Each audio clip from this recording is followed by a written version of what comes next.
Welcome to Chapter 14 of The Good Earth. As always, I will begin with a brief synopsis of the chapter, followed by some key points to pay attention to, and then finish off with some big ideas that the author is looking at, as well as asking some questions that I think are important to consider as you read the chapter. Chapter 14 is a little longer than the other chapters we have read so far, and it is packed with a number of important events and details. The first part of the chapter begins with more description of what Wang Lung is experiencing in the city and how he feels. He desperately wants to go back to his land, but doesn't see how that will happen. He is given a Christian pamphlet, but he can't read, and it is meaningless to him. He is also taught by a man who is teaching Marxism, but Wang Lung doesn't really understand and doesn't really agree. To the Marxist, the reason for starvation is the government, but to Wang Lung, the reason for starvation is the drought, and he asks the teacher if the government can take away the drought. The middle of the chapter begins when Wang Lung barely manages to escape being conscripted, that is, forced to join the army.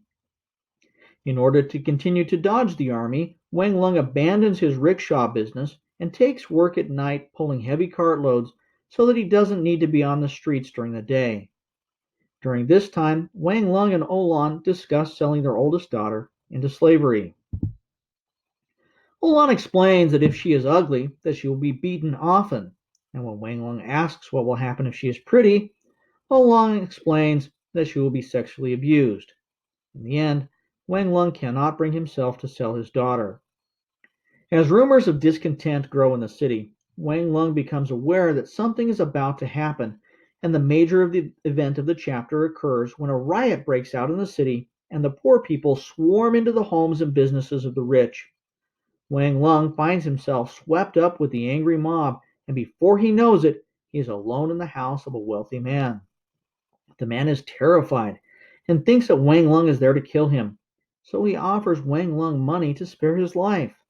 Wang Lung forces the man to turn over all his gold and jewels, and Wang Lung takes his treasures secretly back to his hut with plans to leave the city in the morning and go back to his land.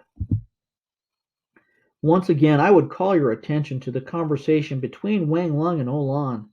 These conversations are rare enough and important enough that when they take place, there is usually some good insight into what the characters are thinking. Also, notice that Wang Lung's attitude and how indifferent and ignorant he seems in this chapter. Why do you think he is portrayed this way? Does it fit with his character or not? Finally, what do you think the effects of the riot will be on Wang Lung and his family? So, one of the big questions in this chapter is violence and rebellion. The author brings up Marxism and then a riot happens.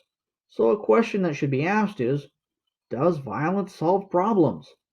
Some would argue that it is the only way to solve problems, and others would argue that it never solves anything. Where do you stand? If violence is to be avoided, how do social institutions need to change? Can they ever change enough to avoid all violence, or at least this type of violence?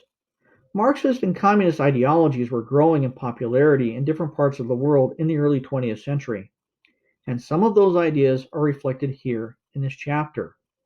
You may want to consider how Marxism may have influenced the author's portrayal of what is happening in this portion of the novel.